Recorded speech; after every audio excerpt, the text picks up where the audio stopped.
Hello, everybody. This is Eugene Lisho, and welcome. We just had a little slip up here with one of the links or whatever, and I think I had a little problem there. So we've just restarted the broadcast here, and I'm hoping that other people are going to chime in. So I'm just going to give people a minute here to get going here while I do a little introduction. My guest today is David Camm. He was wrongly convicted of murdering his wife and two children back in September 28 in 2000. And I think we have a very special opportunity here because normally you'll hear about his case through other people. And today, though, we're going to hear it right from him, asking him some questions about the forensic evidence, about the justice system, and some of the things from his perspective. So I'm going to bring him in here and just welcome him. Hey, Dave, how you doing? Hey, Eugene, how are you, sir? Hey, not too bad. Yeah, sorry for that little slip up there at the beginning, but I hopefully people will eventually get in here. So first thing that I wanted to ask you was really about your background and your past, and also about your initial interest in law enforcement. And just if you think back to that time, what was it in your family? What was it that made you get into law enforcement? Yeah, law enforcement is and has been an element of my family life, going back several generations. My uncle, Nelson Lockhart, at the time that I joined Indiana State Police in 1989, was lieutenant with what was then Jefferson County Police over in Louisville, Kentucky. He was one of the people that I looked up to greatly and still do. And my brother-in-law at the time was also a police officer. He'd started off with the Tampa PD and then transferred to J-Town, Jeffersontown, Kentucky, where he was a police officer, a narcotics officer. So they were both influenced in my life. But as you and I talked earlier, I grew up watching shows like Rookies and Emergency, and as I told you earlier, Ultraman. Ultraman. I like shows with the hero. Mm-hmm.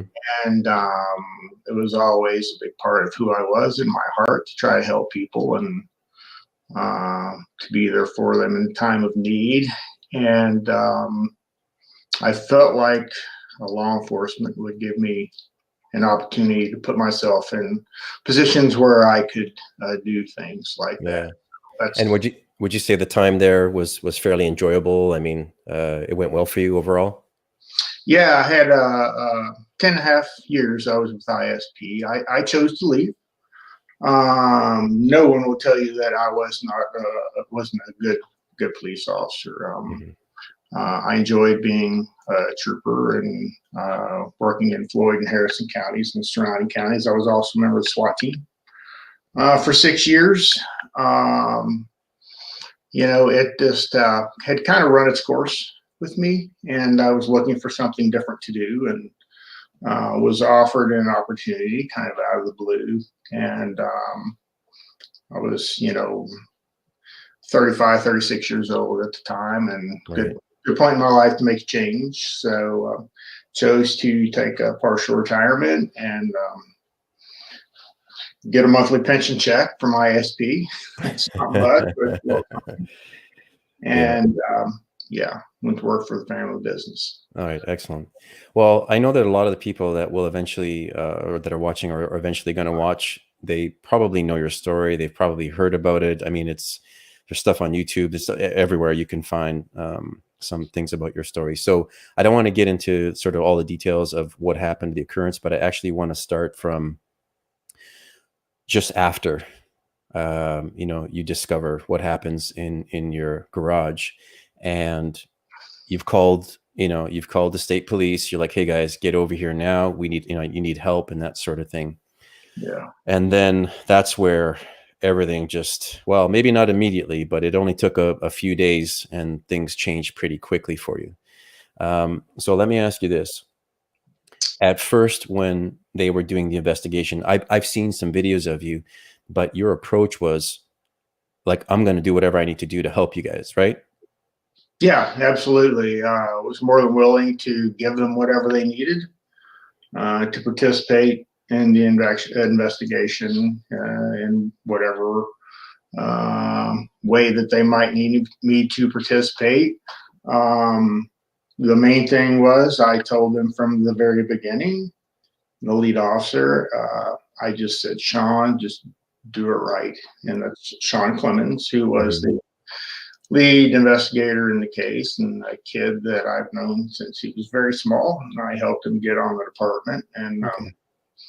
then he turned out to not be such a great person. But it is what it is. But like I said, the main thing was I just told him, just do it right. I said that over and over and over again.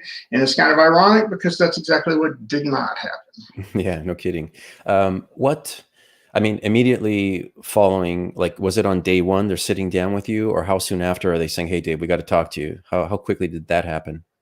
Well, as far as my realizing that, hey, they're looking at me seriously in this situation, I would say that was probably, this happened, my family was killed on a Thursday evening. I'd say that was probably Saturday or Sunday following, which would be 2.5 days. They had asked me to submit to a suspect kit at the local hospital, which I was willing to do, but also, obviously there are implications associated with that. But it's okay. It's what you got to do. It's the right thing to do. You have to go along with the program and give those samples. That's how you clear yourself. At least that's what one would think.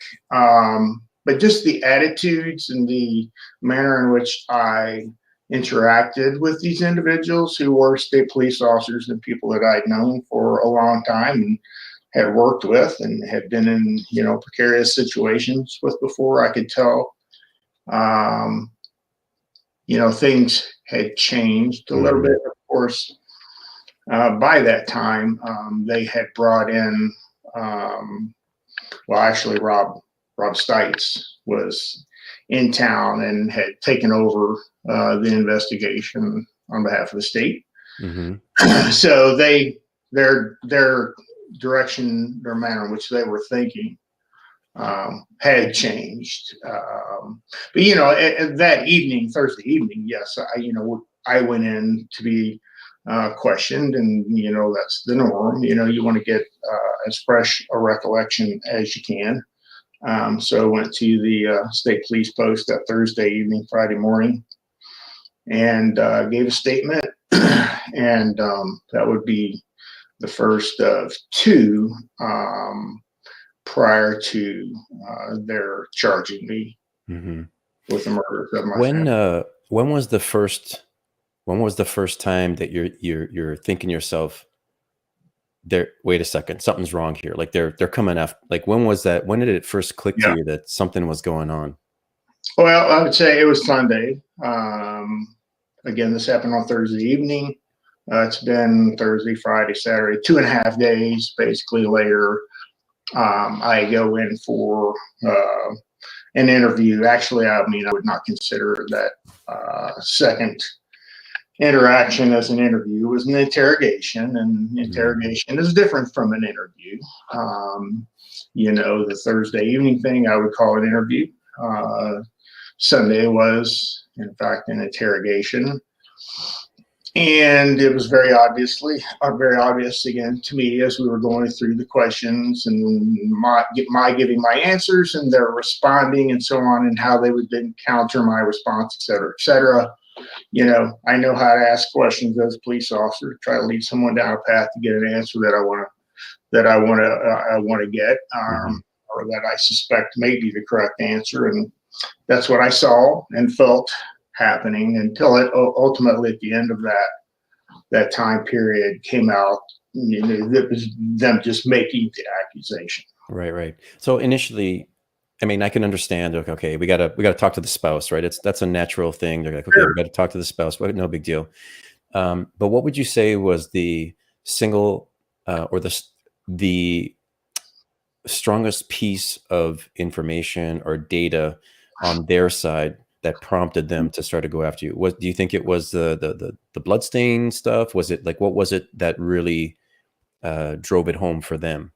Well, I would say secondarily to the fact that, again, in these type of situations, there are certain presumptions that are made. And I think it's okay to make those presumptions, but you can't let those presumptions, because they are based upon some fact, statistically. But as an investigator, you can't let that be the driving force behind the manner in which you investigate the crime. You have to be free of any outside influences or presumptions, and you have to let the evidence dictate the direction that you go with it. So, you do have those initial thoughts. We know that for a fact because one of the more senior experienced evidence technicians that was there that evening, a fellow by the name of Niemeyer, who I had worked with in the past. He's told us under oath, once he arrived, he walked up to the garage and kind of took an overview of what he could see from that vantage point and said within 5 minutes of his arrival that I had committed these crimes. So he hadn't been in the garage. No evidence had been collected. There had been no DNA, nothing. No even questioning of me about alibi. Mm-hmm. Nothing had been done, but he walks up to the garage and in all his wisdom and his 30 years of experience, Yes, this is David Camm crime. So you have that. Okay, that's an element. But then as far as what gets them to the point where they think they're in a position to present some sort of probable cause to substantiate that allegation, that all falls on Rob Stites and Rod Engler. It's directly upon them. And a prosecutor who was the one who initially called them in my 10.5 years with law enforcement, and I'd seen every kind of scene that you could possibly imagine. I had never seen an outside expert brought in before. So the prosecutor brought in Englert/Stites, and over the course of 2.5 days,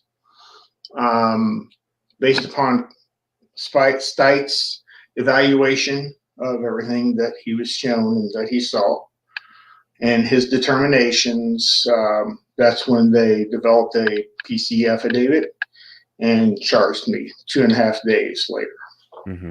Well, I want to talk. I think we're going to come back to the bloodstain evidence. Actually, I want to talk about the evidence in just a little bit. Now, one of the things that actually is really confusing to me is you're playing basketball. So you've got, and I can't remember, was it a community center or a church, or what was the location? It's a church. It's a church. Okay. Just lucky enough that you have a basketball court at the church. So yeah, you're good. Well, actually, it's the church that Kim and I and the kids attended. Okay. It's the church that my majority of my family attended. The church that my uncle was the pastor of, and it's the church that my wife, Kim, was the treasurer. And we had built this building and church and so on, a few years prior. It was called the Family Life Center at the time. And so every Thursday, for the most part, there was a group of us guys that, not that girls weren't welcome, there's nothing wrong with that. There was a group of guys that would meet there on Thursday evenings, and but this is, and the point is that these are not like, it's not like pickup game. You don't know who these people are or whatever. Like, these are friends. These are people that you see regularly, that you know, and they all are saying, Dave's at the game. He's playing, right? He's with us, whatever. And you have 10 people or 11 people, whatever it was, that are all saying the same thing. And interestingly, the prosecution is trying to convince 10 people that they're wrong, that somehow you either weren't there, or somehow you disappeared for a period of time and then came back, when all of them are like, no, there's even, I can't remember the gentleman's name who was on the sidelines, but he says, yeah, I spoke to David when he was Tom out of Jolly. the second. Tom Jolly Tom was an elder at our church, very respected man, not only in our church, but in our community, a man of high integrity and morality. And I set out one game to allow another player to go in. So we're talking 20 or 25 minutes. And during the entirety of that time, I got a sports drink out of a vending machine. I sat on the floor at the end of the court where everyone could see me. And Tom stood right there, and we had a discussion about kids and work and life in general and so on, until the point where the game that was going on at that point in time was nearing its end. And I got up and started walking, I don't know, 3 or 4 laps around the basketball court to just get loosened up a little bit. So like I said, that's the only time that I sat out when no one else was sitting out. Mm-hmm. Tom was there with me. And I was actually still having interaction with the other basketball players as they were running up and down the court, because I had said, I'm going to take a little break. I'm in terrible shape. I'm going to run some laps, try to get a little cardio in. And people were kidding with me about, hey, I thought you were going to run, and where's those laps and all this and those sorts of things. So did every basketball or any basketball player see me every second of the time that I set out? No. But there are 11 set of eyes there, and we're having interaction, and Tom is there, and the entire belief of there being a possibility that I could have left and then not noticed that I was gone, quite bluntly, is stupid. So if you believe that, then I'm saying you fall within the category of fitting that that description. And how did the prosecution position that at trial? They've got all these people coming one up after the other saying, no, I was with David Camm. So what kind of tactic are they using to discredit them, or to say, hey, no, you must not have been paying attention? Yeah, well, we really have to back up just a little bit, Eugene, because people need to understand in the very beginning, the presumption was, and this is documented in the original probable cause affidavit, the state and all its representatives presumed that Kim and Brad and Jill were killed around between 9 and 9:30, which would have been the time that I arrived home from having played basketball. So in the original PC affidavit, they assumed that they were killed, I think it said 9:15 in there. So it was all formulated around their knowing a very approximate time as to what time I left the gym to go home. So based upon that and the setting of the alarm there at the church, they then took that information and developed this theory that I had come home after playing basketball, had an argument or something with Kim, and that Kim and the kids were killed then, which was later proven not to be true based upon actual factual evidence, direct evidence there at the crime scene that was uncovered by our experts, by our scientists that we brought in to evaluate critical piece of evidence that was in the garage floor that happened to be, after the fact, we know it was Kim's blood and serum separation that had happened there on the garage floor, to the point where the serum was actually running down the driveway, and that was critical in determining approximate time of death. And the state didn't figure it out. Those assholes can tell you whatever they want. They had nothing to do with determining time of death. They thought it was 9 to 30. We did that again, and then once we presented that information through our experts, that's when they changed the entire theory. And the only thing I know we're wanting to move forward here, but the only other thing that I want to say about the blood from Kim and the serum separation is I've mentioned Stites. His one of the things that he said that was on the PC affidavit that helped to get me locked up 2.5 days after my family was killed. He said that that serum separation in the blood, he said that that was from a cleanup, and that some sort of Clorox or cleaning solution had been added to the blood. And he thought that the serum portion of the blood, which is actually looks clear, he thought that that was water, perhaps with some cleaning agent added to it, and that that's why it ran as far as it did and ran down the driveway. So he thought that was from a cleanup, and that actually was Kim's lifeblood with the coagulation and separation process having taken Yeah, place. I think today we know that Rob Stites at trial, I think they were referring to him as like Dr. Stites, or that, you know, he was working on a PhD, he was doing, and he had zero. There was nothing there. There was no substance. And I'm trying to understand, do you have any idea how he, like, was he mistaken for the expert, or did he jump in and feel like he had to answer these questions? Do you have any inkling as to why that might be?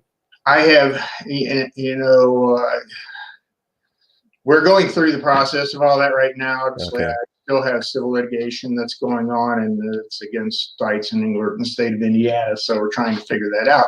But throughout the course of preparing for that, we have taken depositions from all of those people, including the former prosecutor, Stan Faith, and other individuals, to try to figure out exactly how this happened.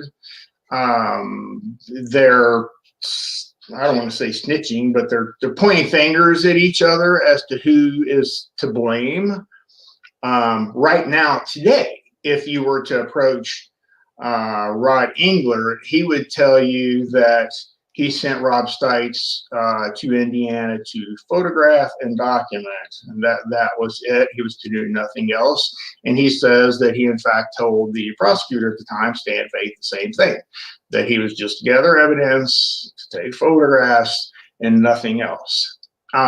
Stan Faith, he's passed away. Now he's the former prosecutor. He's the one that started all this.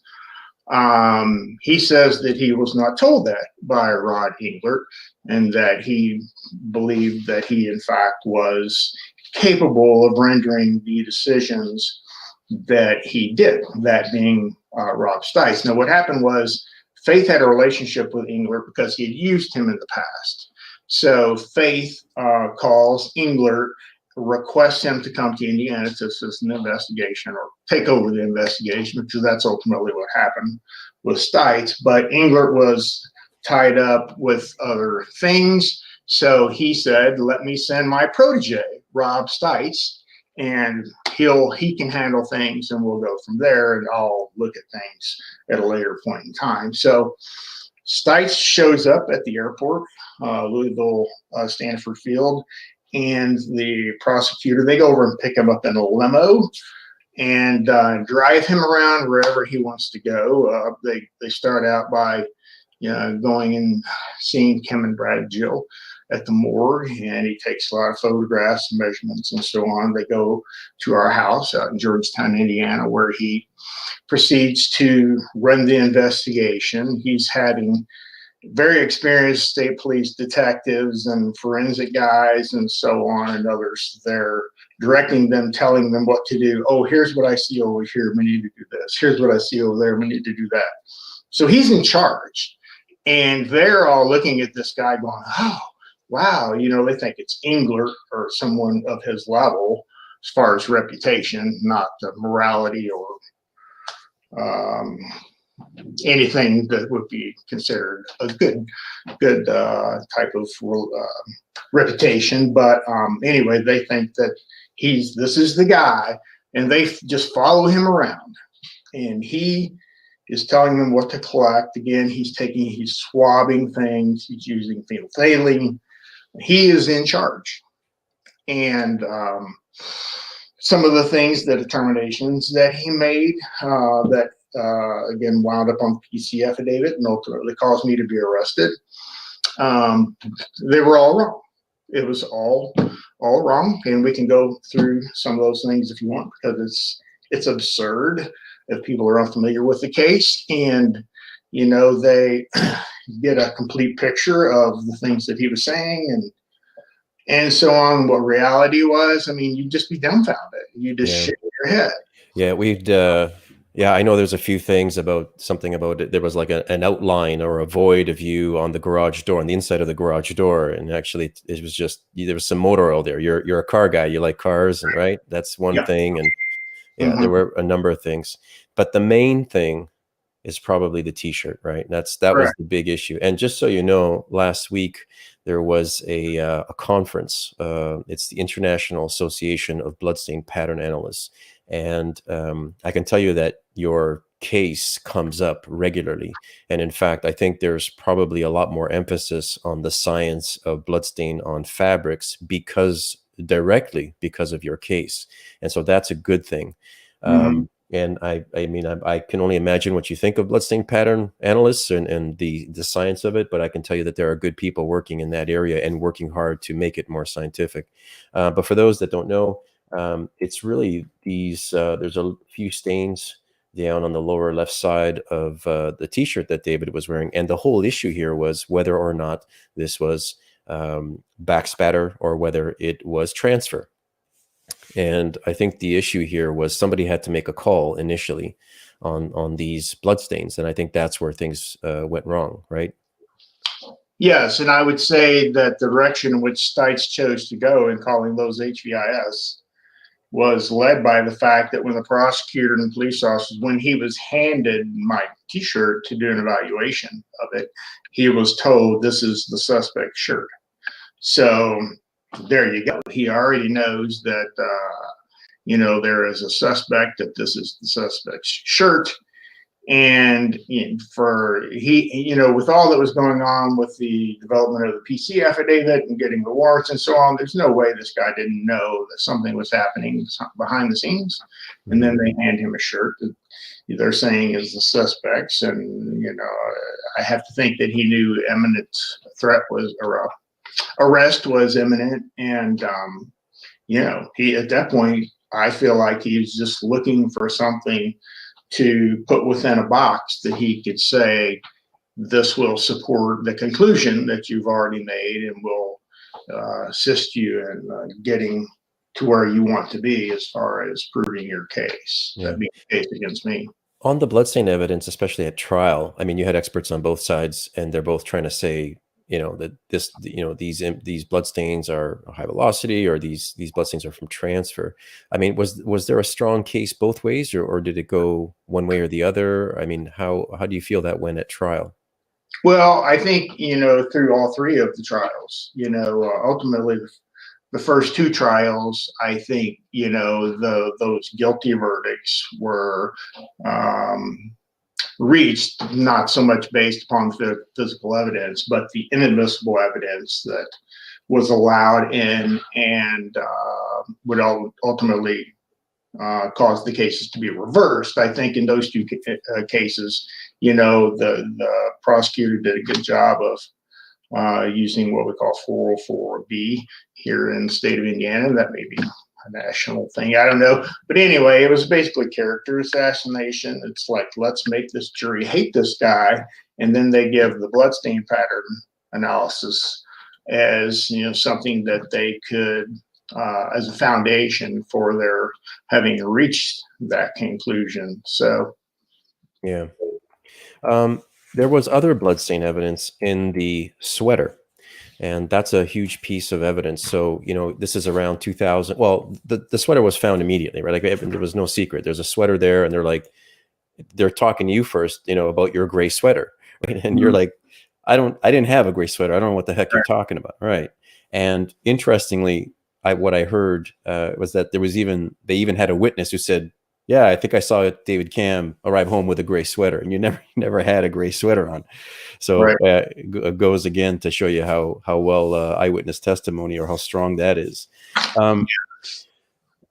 Okay. The big thing with it, there's a few issues surrounding this sweater. And first off, there's somebody there who shouldn't be there. Right. And you have this thing and it's tested for DNA. Have you come, or is there any clarity on where the confusion was with respect to the state says, hey, we run this thing and we didn't get a hit, and then afterwards it's the defense that comes back, and I think this was was it around the 2005 trial, where that you forced them to do it, and then all of a sudden it's like there's somebody, they make a hit, it's Charles Bonnet, and Right. he's been in the system since 1997, Correct. right? Yeah, well, the way all that happened was initially, and I know we have a little difference in lingo as far as where you are and where I am. We Mm-hmm. call that a sweatshirt, but it's a sweater, I guess. Up A in, sweatshirt. Yeah, we call it yeah, sweatshirt. okay. Yeah, Just so people understand, but because I'm going to refer to it as a sweatshirt. sure. But the state police sent that sweatshirt off to the ISP lab, and they did a tremendous amount of DNA testing on it, and they came up with an unknown profile of a female that was also mixed with, and it's been a while, I believe it was my son Brad's blood and either, I think, Kim's, my wife's blood. So you had this unknown female that was on the shirt mixed with the blood of two of my family members. So you had that unknown. They did run that unknown female through CODIS, and there was no hit. The way that the other profile was identified was my attorney at the time, Mike Daniel, who also has passed away, unfortunately. Now, we sent it to Cellmark and had our own DNA testing done. We actually had them check the band around the neck for slough cells for DNA, which why on earth the state police didn't do that, I have no idea, but they didn't. So we had that done, and that's where that unknown profile, the unknown person was discovered, was through the testing that we had done at Cellmark. So we've got that profile. Mike McDaniel, my attorney again at the time, takes it to the prosecutor, Stan Faith, and says, hey, we've had this testing done. We have these results. We need you to run this through CODIS.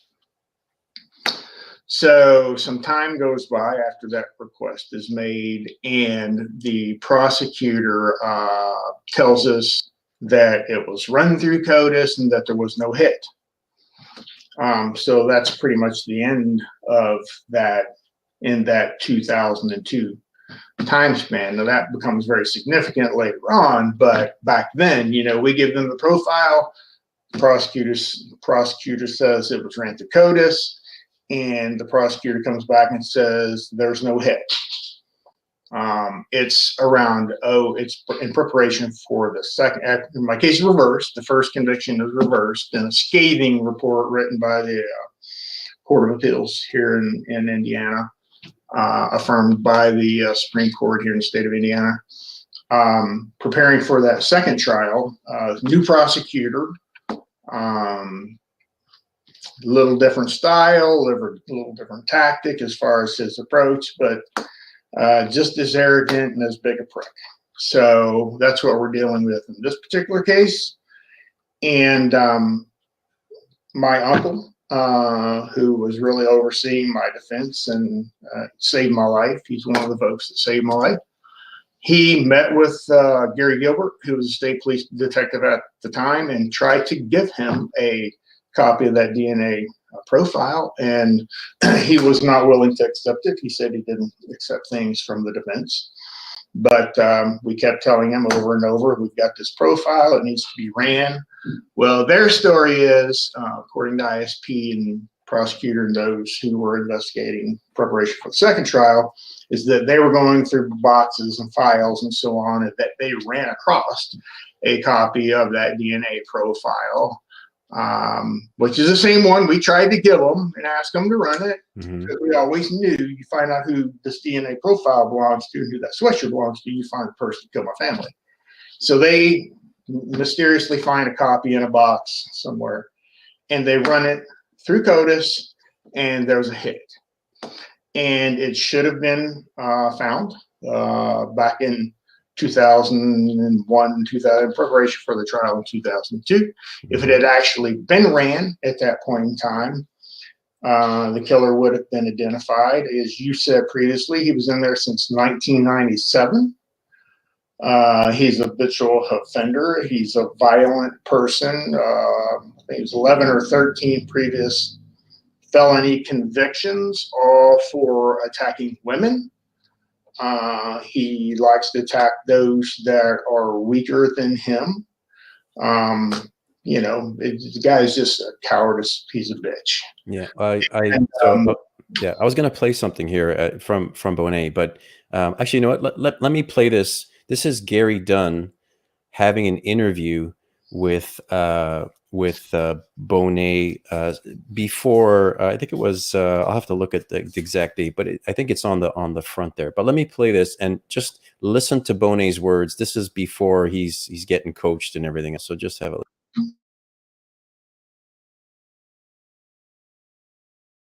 There's certainly fingerprints. There's blood found at the scene that's hasn't been identified yet, and that's the reason I ask you, and I ask you again, if any of that belongs to you, then that would put you at the scene. Would you agree? That is correct. If something of mine was there at the scene, that means that I would have been there. Right. And that's why I have no problem speaking with you. That's why I had no problem meeting with you. That's why I've been forthright and honest with the prosecution team. So if you were, and let me ask you this, and the next extension, Charles, would be, if you were at the scene, then you would have been the individual committing that crime then. That would be pretty obvious. Sure. That would be pretty obvious. He ends with a statement that I think everybody can disagree with him. I can't disagree with Charles Bonet there. I think it is pretty obvious that if we look at all the evidence, his sweater is there, his DNA is there, his palm print is there. I mean, he knows at that point, hey, yeah, I did it, but he didn't think that anything would be identified as being his, because the information he had received through, whomever, wherever, led him to believe that there was no way to attach him to the crime scene.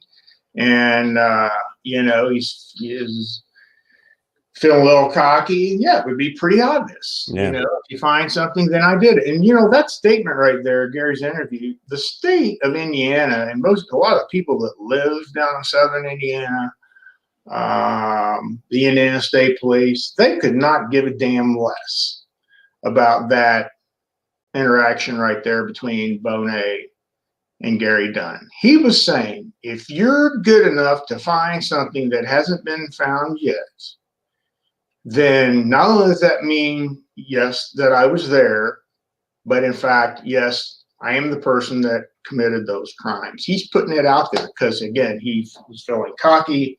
He didn't think there was any way possible for him to be linked, but then he was in a multitude of ways. And so there you go. Yeah. And that's not the first. I consider that an admission, and it's not the only admission that he made, during the time that I was incarcerated and, awaiting the second and third trial. He told another individual, not so many words, that he had killed 3 people. What would one more mean? And referring to his wife, he said, I've got 3 bodies underneath my belt. What's one more? And that's the whole story behind that. But he said that. And the person that he said that to testified against him in his trial. And then the ironic part is, that again, that's an admission. And the state thought it so worthy that they allowed him to testify, the witness to testify to that in the case in New Albany against Charles Bonet. But then in my case, my trial going on in a different county, we want to bring that same person in to testify to that same exact evidence, and the state of Indiana objected and fought us on it. I mean, what could speaks volumes? What could say more about the state of Indiana's intent and objective here? they're corrupt. Well, Bonet had, I mean, I was just doing a little review here on the DNA evidence side. So Bonet's sweater is tested and they find blood from Brad and Kim. And then, of course, there's the unknown female. Bonet is found on Kim's panties. Bonet is found on Jill's sweater. On Bonet's sweater, he finds Kim's profile. And now I'm talking about now Richard Eichenbaum from Independent Forensic Services. He did two things. I think the one important thing that he found was that on Kim's sweater, right around the left sleeve, this is on Kim's sweater, he finds Bonet's profile, and that's right around the area where she has some bruising and that sort of thing. Exactly. It's in the exact same area that she had bruising on her forearm. Richard and Thelma find Bonet's DNA. Now, that process in which what they were using at that time, what they call touch DNA, still in somewhat in its infancy, but now it's more, accepted. But the state of Indiana, again, they don't give a damn. Well, there was also, I think Richard took the results, the state's results. I think he took the raw results from them, and it was the fingernail scrapings from Kim, and he found Charles Bonet on the fingernail scrapings. The fingernails, exactly. Yeah, so Bonet is all over this thing, and what I'm thinking here is, okay, the state makes a mistake, right? We got the wrong guy, but it's high fives now because we got the guy. We know who it is. So what happened at that point? There was a period where you got out, though, right? Yeah, there actually was a point in time where they arrest Bonet and they drop the charges on me, and it's televised, it's on TV and on the radio and so on. We think it's over. We're on our knees. We're thanking God. My dad we're hugging. We're all crying, thinking, finally, if it's finally over, I'm going to be exonerated. I will be freed of this, and the actual person that killed Kim and Brad and Jill will be brought to justice. But that whole thing of dismissing the charges and putting it out there and so on, and then coming back and recharging me about 2 or 3 hours later, they had that was all vindictiveness. And on behalf of the Indiana State Police and the prosecutor's office, we had, based upon the first reversal and the opinion written by the Indiana Court of Appeals, it was very scathing and bad for the state of Indiana, and very, very factual, and kind of laid things out. Based upon that and their description of the weakness of the case, I was granted bond, $20,000 cash, which is unheard of in a triple homicide case, state of Indiana. But the facts are, they were what they were. And so the judge granted me bail. And I was out, had ankle bracelet at the time, was working and, of course, following probation requirements and protocol and so on. But, that was fine. But, they weren't happy about that, and I think they felt like this was a way to get back at us for that, and they do the whole charging of Bonet, dismissing charges against me, and then 2 or 3 hours later showing up at my work, which were family business. My dad was there, and throwing me against the car and putting handcuffs on me again and taking me back to jail, and my bond was revoked at that point in time. So they got what they wanted. They got me put back into jail, and that's where I spent the next 8 years, whatever, until the thing was finally concluded. But that was just vindictiveness. I think that again speaks volumes to how the justice system, the judicial system in America works. It's all great in design, and when you look at it on paper, but when you add the human element to it and the emotions that are attached to that, it becomes extraordinarily flawed. And I think this is a really great example of how and why that happens. Yeah, when I was looking for a title for our talk, I put failure of forensics, but I had some others in mind because this is so much more. It's a failure of justice. This goes, somebody talked about cognitive bias, right? That there's some bias here and that they latched on and tunnel vision and everything else. But this goes beyond. This goes way beyond bias. I mean, bias is when you're biased and something happens, I would hope that it's something innocent in the sense that it wasn't something that was conscious. It's unconscious. That's the idea. But once you realize what's going on, you either stop being biased or you just become a liar. And there's a lot of things here that happen that were absolutely just unfathomable. And I'm trying to stick to the evidence and everything else. But let me ask you one thing, which because there's so many things on this case that are unbelievable. But you talked about they had like an ankle bracelet on you, so they have the GPS. But I understood that they had tracked Charles Bonnet's car at some point, and I don't know what. Right. Yeah. What do you know about that? During the course of time in which he had become a suspect, prior to him being arrested, they had put a GPS on his personal vehicle, and on that it showed him going to the cemetery where Kim and Brad and Jill were and are currently buried, going to their grave site. Supposedly, the state of Indiana had also put up cameras there at the gravesite to videotape, capture audio, video of whatever. They were thinking actually that, if I'm out on bond, that I would go to the cemetery and to the gravesite, and perhaps they would capture some sort of confession or something, which was really stupid. But well, anyway, I'll move on from that. So anyway, they've got this set up, and Bonnet, in fact, is the one that goes there. And lo and behold, guess what? None of that material is available to us. The video, the audio is not available. I don't recall if it was lost or destroyed or what happened to it, but their plan backfired on them because, they wanted to capture confession from the killer. Well, guess what? They did.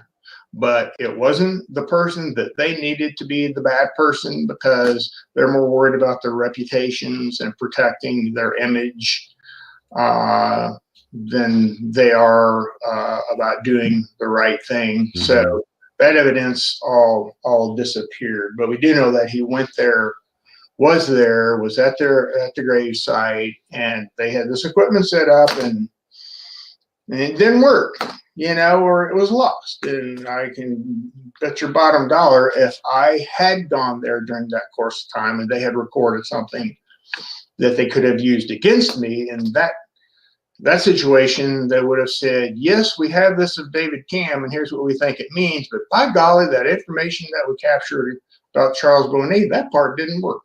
Yeah, that didn't work out, because they're just lying. They're worthless. They'll say they'll do anything not to have to admit that they were wrong, and to protect themselves. And again, the image that is out there, especially about the state police, and they were just fully vested, to use a gambling term. They were all in, and nothing was going to persuade them to deviate from that path. Yeah, it was interesting. I was just trying to brush up on some research, refresh my memory with videos and that sort of thing. And everything that the state presented was truth, was fact, was evidence. And anything the defense presented was confusion. It was called confusion. It wasn't called evidence. It was called confusion, or, you're not telling the truth or whatever. And I think there's a real, this case really, there's some people that really need to take a second look at, their ethics, and there were some ethics issues on this case. With I know Keith Henderson had an ethics issue against him as well. But let me ask you about the third trial.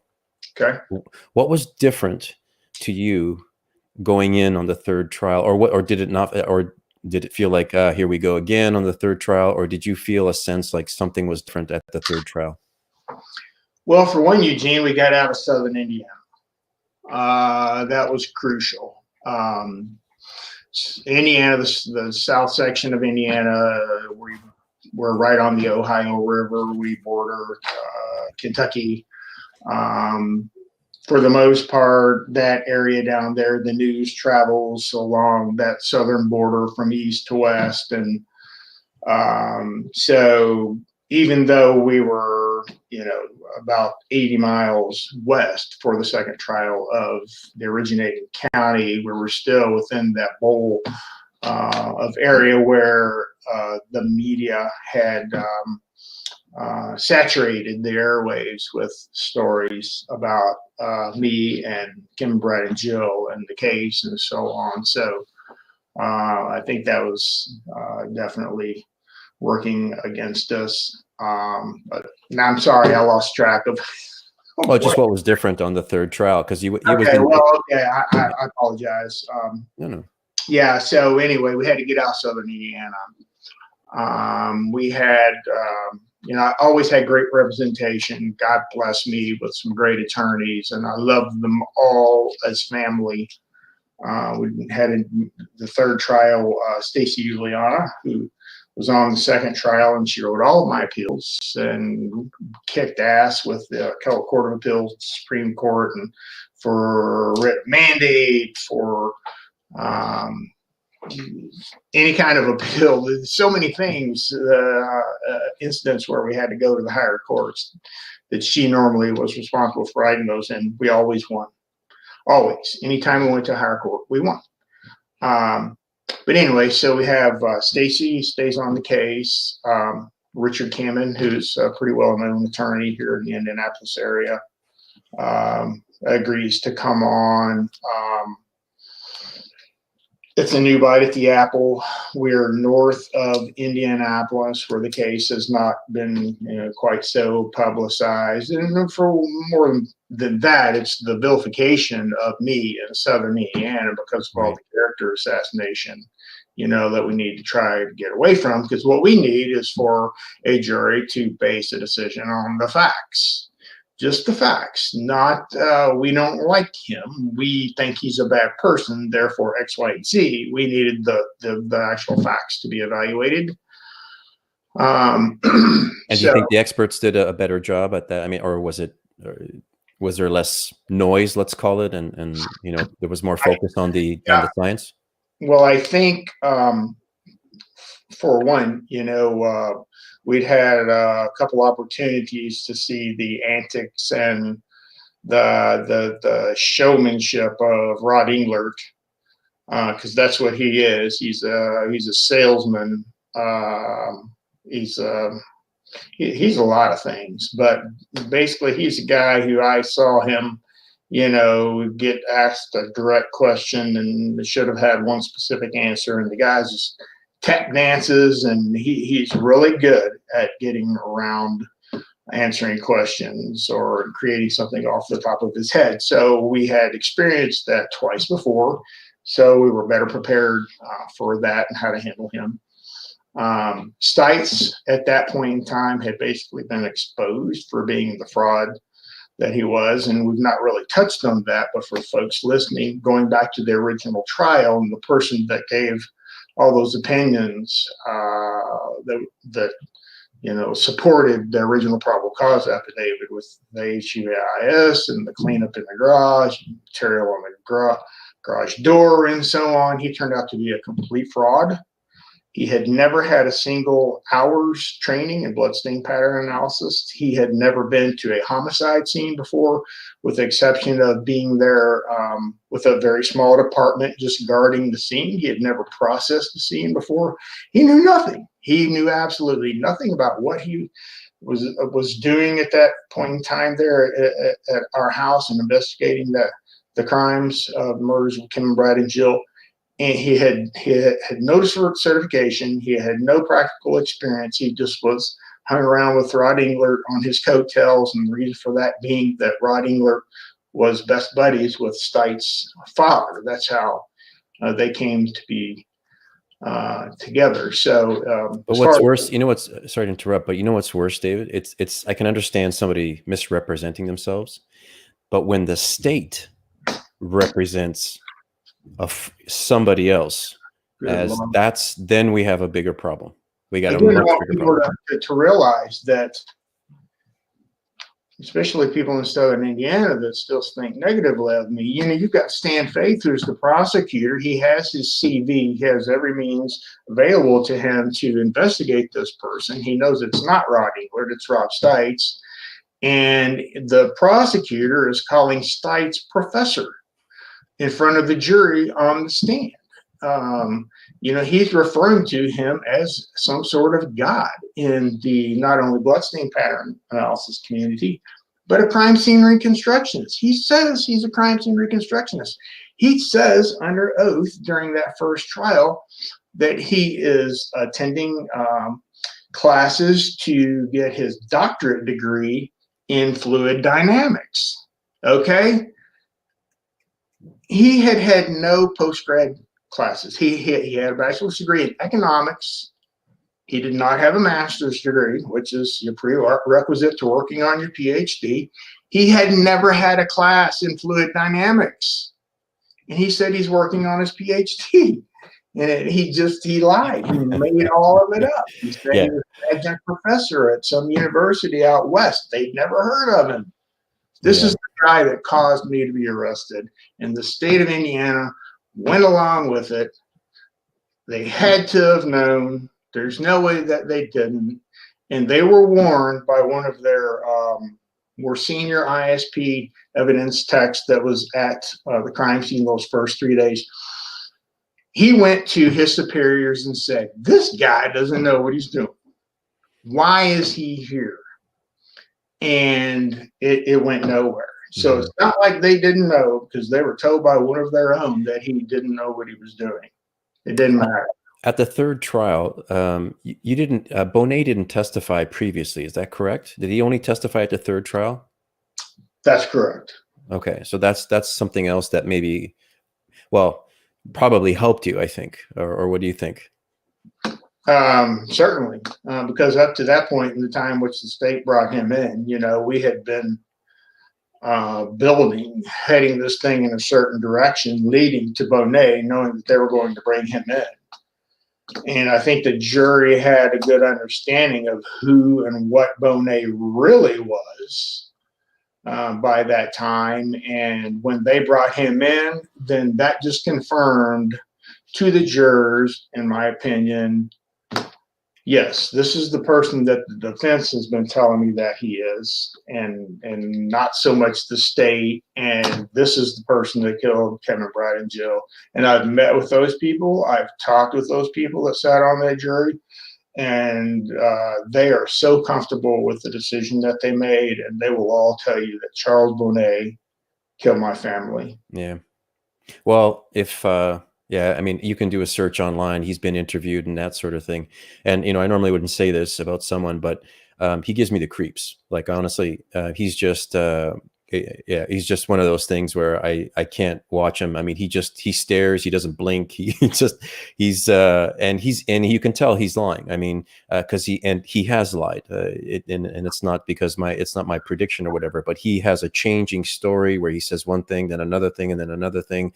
So there's no way you can trust him. Yeah, it's a really unfortunate that we couldn't, or the courts couldn't have tried him earlier, because this would have been a much shorter affair for you. Yeah, if they hadn't rushed things in the very beginning, and somehow they would have found out about Bonet's DNA being on the sweatshirt, if we hadn't had to go to get to the point of us having to do that, if they had found that initially and had not arrested me yet, you know, then it's over. Yeah. And they would have brought Bonet in and questioned him with a different approach. You know, he would have been looked at as the suspect, actually, and the questions would have been formed in a manner in which would have allowed them to actually get to the truth as far as what he did and why he did it and how he did it, etc., which differs greatly from what they actually did with him when he was questioned, because they never accused him of actually being the person that killed my family. And the reason for that being is they had already recharged me.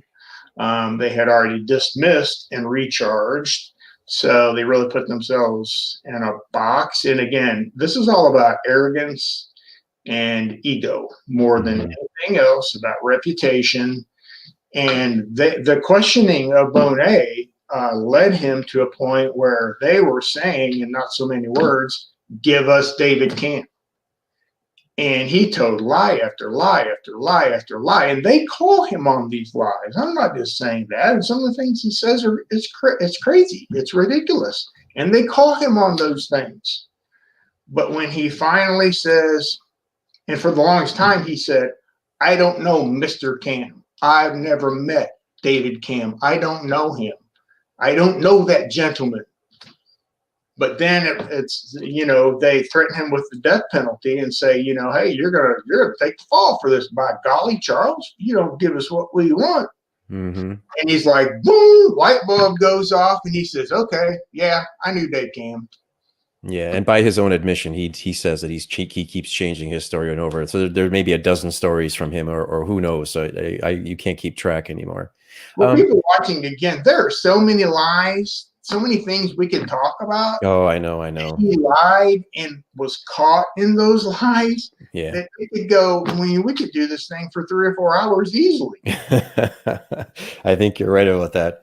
You had mentioned the media and the fact that you had to move the venue moved to It was Boone County, I think, is the last trial. Yes, sir, and I remember when I got, so I didn't say anything about it, but I was involved in your third trial, and I got contacted by Dr. John Norby, and he said, hey, there's this trial and I think we could use your help or whatever. So, I had no idea about, I didn't know about you or the case beforehand. And, but when I remember walking into the courthouse the first day, and the media and the people or whatever. And for me, I mean, it was really uncomfortable. I was like, wow. So did the media help you, hurt you? Did it make a difference? What do you feel the media did for you, if anything? Well, overall, I mean, it was negative. I don't know how it is in all towns, but in the Louisville metro area was something like that. That's of such a large magnitude. I mean, that is the story.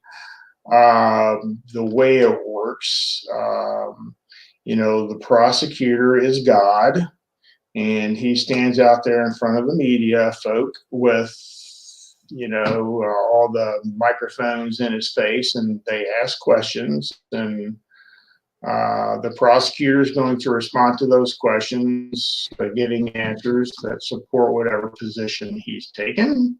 And they will say anything that they have to in order to defend the things that they've done, the decisions that they've made. And, there's no confirmation or corroboration done by the media. It's just whatever the prosecutor says down there, that it just goes on TV. Yeah. Then the public is sitting there watching this stuff. And to give you an example, there was one, it was a CBS affiliate down there in Louisville that had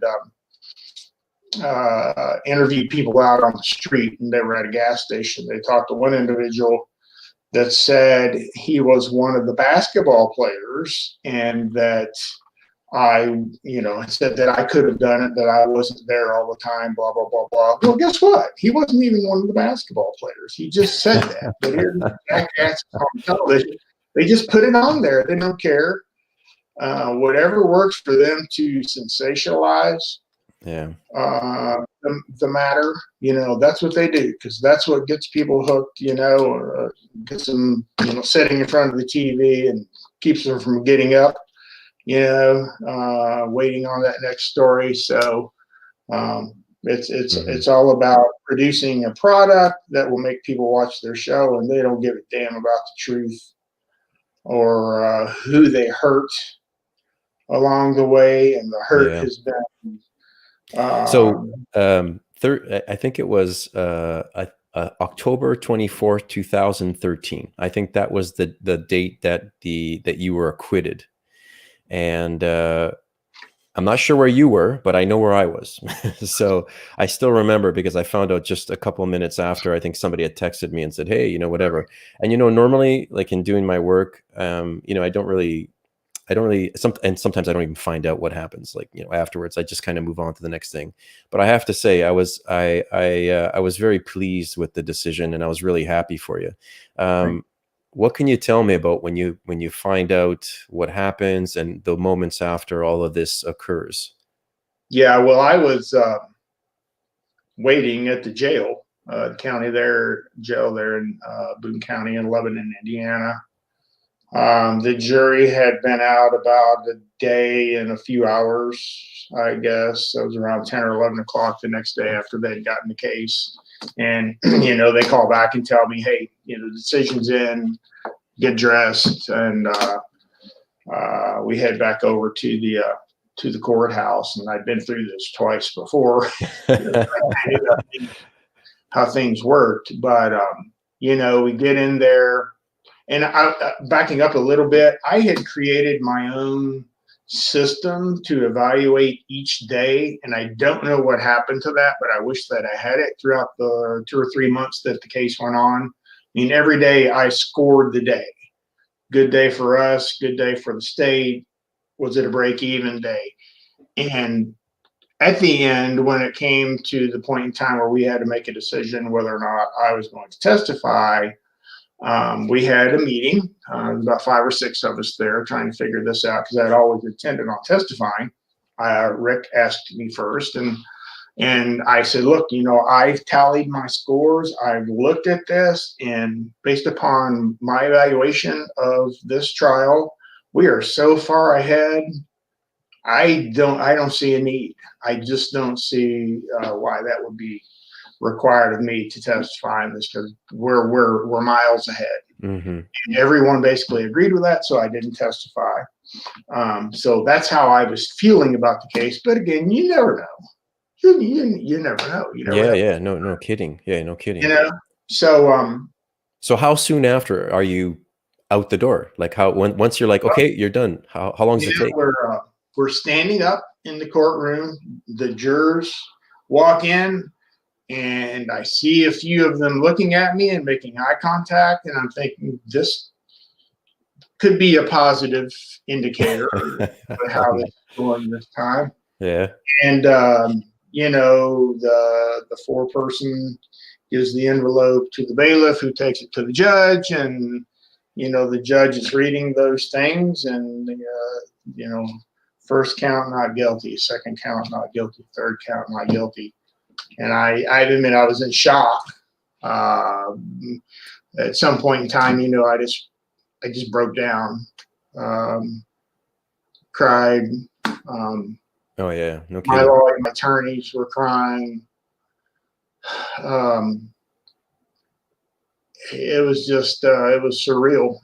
And is there like, this may sound silly, but I don't know but is there just like formality paperwork, or once they say, look, you're not guilty, you're free, you can just walk out kind of thing, or some paperwork or some there are some security concerns and so on. Yeah, okay. It was packed in there. So they had a plan. The sheriff's department and boy, they were awesome up there in Boone County as far as how they treated me and organized things. Okay. And so on. But anyway, they took me in the back room, waited on the jurors and so on to get out. Courtroom pretty much cleared. And then they shuffled me out, got me in a sheriff's car, and we caravaned over to the sheriff's office. And they already knew and were getting my belongings together. They were all packed up when we got there. And things are really happening very quickly at this point in time. They had prior to the verdict coming in, arranged with my uncle, a meeting spot. And we get to the jail, we grab my stuff. We throw it in the police car. Next thing I know, there's a caravan of about 4 or 5 vehicles. We're running 100 miles an hour down I-65 with lights on. And we get off at a particular exit, go to the back of a truck stop. My uncle is there waiting for me before I get out of the car.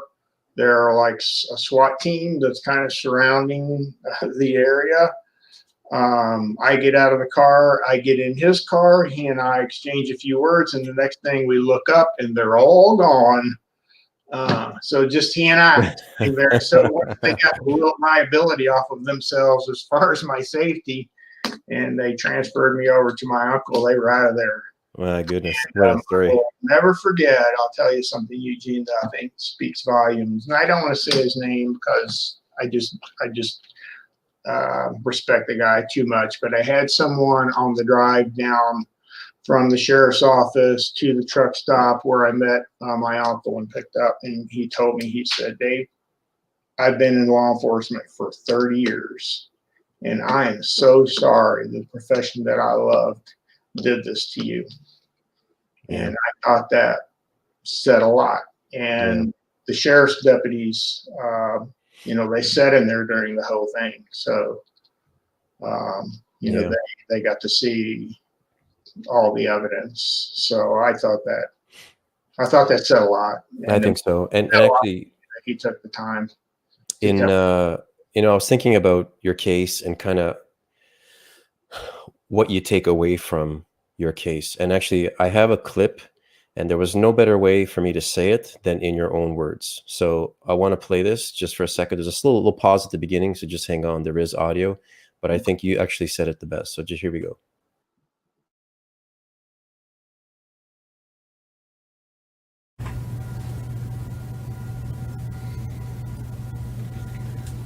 I guess I would just say, to sum this thing up, is, I don't know what you all do exactly or who you are or whatever. I know you're in the legal field and so on. I have told students this before, that I've told this story. I don't care who you are or what you do. I don't, with young people at the colleges, if they want to go into law enforcement, they want to be police officers, that's fine. But whatever you do, be fair. Just be fair.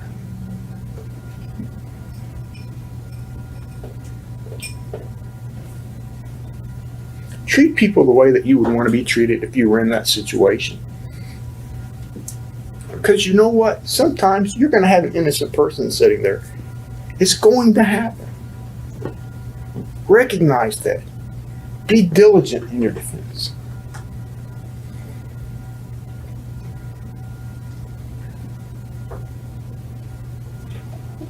We're all human beings and we all make mistakes, including police officers, including prosecutors and judges.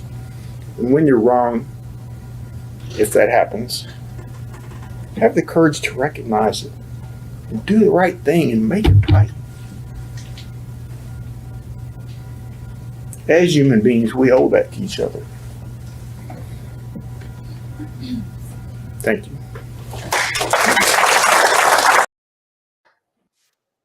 As human beings, we owe that to each other. And I think that you couldn't have said it any better. And I think that's really what this is about. And I hope that anybody listening to this really understands that, police officers, prosecutors, forensic experts, and all those people, we're all working in a field that affects people's lives gravely.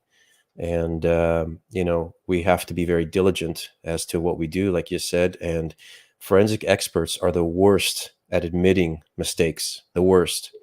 There was a person I interviewed several weeks back. His name is Dr. Itiel Dror, and he said he works with cognitive bias, and he says he goes to a medical conference, and he says, "Is anybody here ever made a decision that cost life, a human life?" And the doctors all put their hand up. They go, "Yeah, we make mistakes, whatever." Go to a forensics conference and say, "Has anybody here ever made a mistake?" No hands will go up. Not at all, ever. And that really speaks volumes. So. David, I've never been this long with anybody, so I don't want to keep pushing here. And this is your Thanksgiving too, so I apologize to your family for pulling you. Actually, I totally forgot, and I think you might have forgotten too, that today was the day. But let me ask you just a couple more questions, and then we'll wrap it up. But after you were out, there was a period where you were speaking and you were like getting out there and such. And I cannot imagine how difficult, it is after adjusting and all that sort of thing. I mean, did that sort of thing help you in speaking and reaching out to people? Yeah, I think it was good to be able to tell my story. As you saw in that clip, I mean, it's very emotional reliving it each and every time. Mm-hmm. But I did feel I had somewhat of an obligation to do that. And I don't know, probably did 5 or 6 different events. But comes a point in time when, okay, I'm out now. I'm a grown man. I can't live with family forever. I have to pay my own bills and so on. So for me, I had to make a decision to do I become an advocate, which, I would love to do that if I could afford to, but I got to make a living. Mm-hmm. I have bills to pay. I want to be able to retire someday, and I lost 13 years of making money and saving money and so on. So, like, I can't do both things. I'm not good at multitasking, so I made a decision to not do any more speaking engagements so that I could have a job, Yeah. and try to create, some sort of normalcy within my life and have a normal life, and feel like that's what I've done, and just trying to prepare for the future. Retirement is not that far off. It's sneaking up quicker and quicker every day. So, that's my objective. I wish that I was wealthy enough to not have to work. And to be perfectly honest, I can't see myself, if I had the means to do whatever it is that I want to do. There are a lot of exonerees, and I know a lot of them that are working in the fields to try to help other exonerees and to free other wrongly convicted people. Mm-hmm. But that's not my passion, is bloodstain pattern analysis. If I had the means to do it, it would be my goal in life to absolutely destroy it. Yeah. That's where my focus would be and what I would do. And maybe someday I'll be in that position. I'll be able to do that because I'm not the only one, and I'm not the only one that Rod Englert is responsible for. Julie Ray, another case that he was involved in. The decisions and the conclusions that he reached in that case were stupid, ridiculous. And that woman lost her son, and he was murdered in their home. And as it turned out, and kind of skip some of the details here, but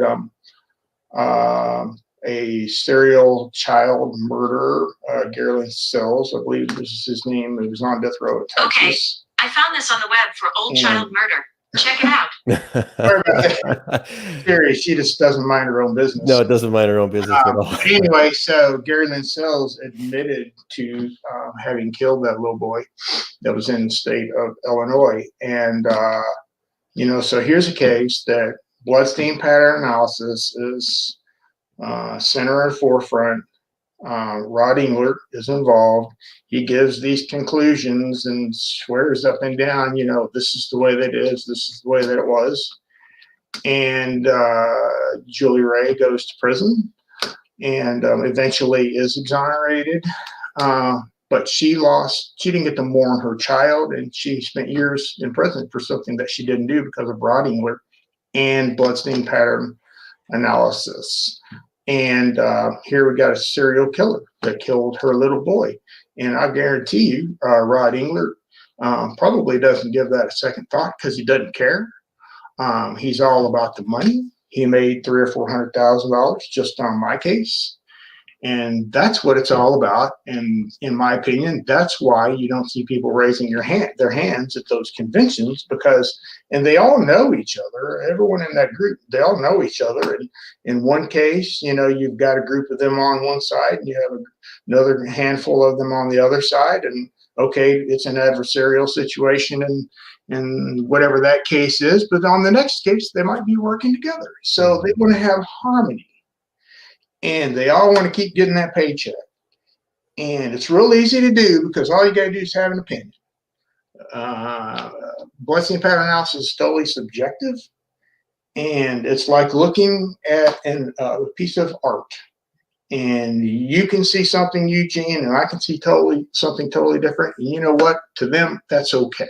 Mm-hmm. Because, hey, it's just an opinion. But those opinions can wreck lives, and that shit has no business being in the court. Mm-hmm.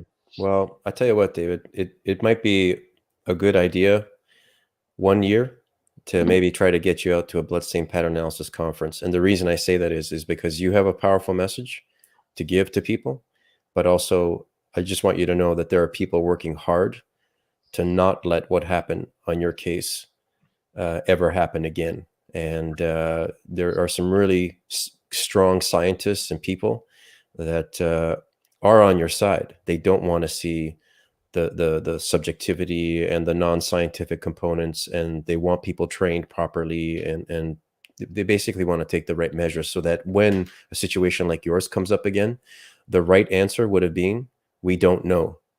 We don't know the answer. We don't have, it's not from this, not for that. We can't tell. Maybe that was the right answer at the time. Maybe in the future, maybe, there'll be some other technique or whatever that we'll be able to say definitively, yeah, now we can prove it.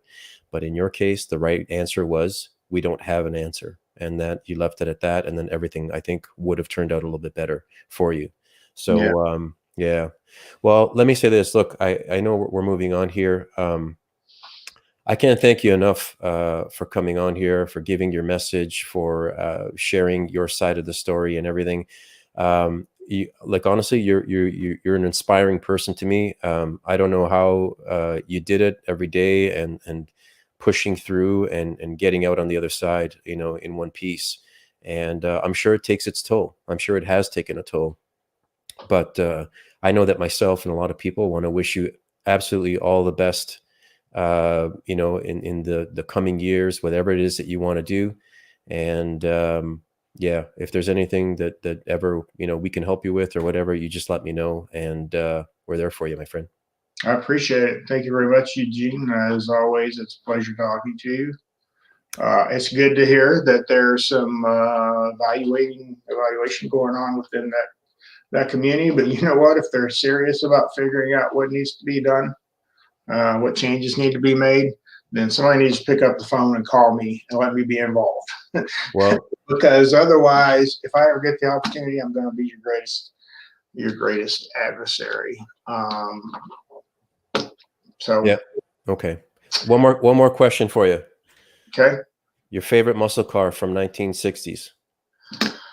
Whew, it's kind of changed here recently. Most of my life, it's been 69 Chevelle Super Sport, 396 big block 4-speed car or automatic. But now I'm still a Chevelle person, but I lean toward the 66. Yeah. Yeah, I love the 66. I love the hoods on both of those cars with the little chrome vents and so on. But I love those. I'm a car guy. I have a couple hot rods. They're my passion. I tell my wife all the time they keep me out of the bars and off drugs from drinking alcohol and so on. They're my passion. Well, that's why you have that. My whole life. Yeah, that's why you have to keep working too. You got to support your hobby. So exactly. I mean, life isn't free. Right on. Hey, Dave, listen, thank you very much. Get back to your Thanksgiving. Thank you to your wife. And and say I'm sorry for dragging you away today, but listen, all the best. And say hi to your family. Say hi to Uncle Sam too. Okay. Wish him all the best. All right. Thank you. All right. Thanks a lot. Take care. All right. Hey, folks. Well, that's it. What a great, inspiring interview there with David. Next week, we're going to have Ragnar Jonsson from Iceland. He's with the police in Reykjavik, and he's going to talk to us about screenwriting, because we're not just going to be talking about forensics, but we're going to be speaking about how he writes for television series and that sort of thing too. So a little bit more fun topic as we get into December. Anyway, thanks folks for attending. I apologize for the little mix-up at the beginning with the link. We just had a technical glitch, but it looks like we made it through. Thanks a lot, and have a good Thanksgiving. Bye-bye.